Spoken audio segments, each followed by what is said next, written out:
তত্ত্বাবধায়ক সরকার ব্যবস্থা বাতিল করে সংবিধানের ত্রয়োদশ সংশোধনী অবৈধ ঘোষণা করে দেয়া রায় বাতিল ঘোষণা করেছে আপিল বিভাগ। এর ফলে তত্ত্বাবধায়ক সরকার ব্যবস্থা সংবিধানে পুনর্বহাল হলো। তবে চতুর্দশ জাতীয় সংসদ নির্বাচন থেকে এই ব্যবস্থা কার্যকর হবে বলে রায়ে উল্লেখ করা হয়। 14 বছর আগে দেয়া ওই রায়ের বিরুদ্ধে করা আপিল ও পুনর্বিবেচনার আবেদন সর্বসম্মতিতে মঞ্জুর করে আজ রায় দেন প্রধান বিচারপতি ডক্টর সৈয়দ রেফাত আহমেদের নেতৃত্বাধীন আপিল বিভাগের পূর্ণাঙ্গ বেঞ্চ। একটি রিটের প্রেক্ষিতে 2011 সালের মে মাসে তত্ত্বাবধায়ক সরকার ব্যবস্থা বাতিল করে ত্রয়োদশ সংশোধনীকে অবৈধ ঘোষণা করেছিল তৎকালীন প্রধান বিচারপতি খায়রুল হকের নেতৃত্বাধীন আপিল বেঞ্চ।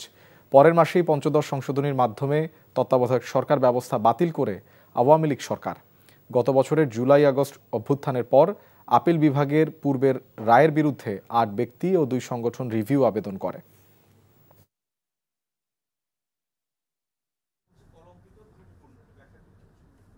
ওনারা সর্বসম্মতিক্রমে সেই রায়টাকে বাতিল করেছেন। এটা রেস্টোর্ড হয়েছে। রেস্টোর্ড হওয়া মানে এবং বলে দিয়েছেন অ্যাপিলেট ডিভিশন যেটা দ্যাট উইল সুপারসিড এভরিথিং। পূর্বাবস্থায় ফিরে গেল এবং এটা কার্যকরী হবে নেক্সট পার্লামেন্ট ডিজলভ হওয়ার পরবর্তী 15 দিনের মধ্যেই যেটা আছে সেই বিধানটা পুনর্বহাল হলো। দর্শক, এই বিষয়ে আরও জানতে যাচ্ছে আমাদের স্পেশাল করেসপন্ডেন্ট হাসান জাবেদের কাছে। জাবেদ, তত্ত্বাবধায়ক সরকার ব্যবস্থা নিয়ে রায়ে আর কি বলা হলো, সবশেষ কি জানতে পেরেছেন?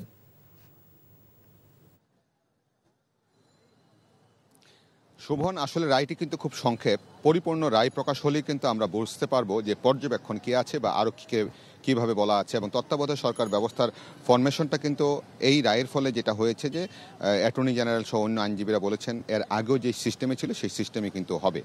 তবে কী পর্যবেক্ষণ দেওয়া হয়েছে সেটা কিন্তু আমরা রায়ের পরেই জানতে পারবো, পূর্ণাঙ্গ রায় প্রকাশ পেলে। তবে আজকে বলেছেন যে এর আগে আপিল বিভাগ যে রায়টি দিয়েছিল সেই রায়ে একাধিক ত্রুটিপূর্ণ এটা কিন্তু রায়ে উল্লেখ করেছেন। অর্থাৎ রায়টি ত্রুটিহীন ছিল না, ত্রুটিপূর্ণ ছিল। এইসব প্রেক্ষিতে অ্যাটর্নি জেনারেলকে সাংবাদিকরা প্রশ্ন করেছিল যে যখন যে সরকার আসবে বা গভর্নমেন্ট চেঞ্জ হবে তখন কি সেভাবেই কি আবার আইন ব্যবস্থা বা মামলাগুলো কি রায় কি আবার সেভাবে হবে কিনা, মানে এই যে রায়টা দিল আপিল বিভাগ এইটাও কি আবার আগামীতে আবার প্রশ্নের সম্মুখীন হবে কিনা। তিনি বলেছেন যে না, একটি রায়ের পরে রিভিউ একবারই করা যায়, দ্বিতীয়বার রিভিউ করার সুযোগ নেই। এবং তিনি সাংবাদিকদের আবার পাল্টা প্রশ্ন করেছেন যে আপনারাই বলুন, সাংবাদিকদের বলেছে যে এই রায়টা কেমন হলো, এটা কি জনগণের জন্য হলো, এটা কি গণতন্ত্রের জন্য হলো, মানুষের ভোটের অধিকারের জন্য হলো কিনা। তিনি বলতে চাচ্ছেন মানুষের ভোটের অধিকার প্রতিষ্ঠা করতে, গণতন্ত্র প্রতিষ্ঠা করতে, ভোট নিয়ে রাজনৈতিক দলগুলোর মধ্যে যে দ্বন্দ্ব, হানাহানি, রক্তপাত, যে একে অপরকে অবিশ্বাস, এগুলির একটা দূর হবে, একদম সেটেল হবে।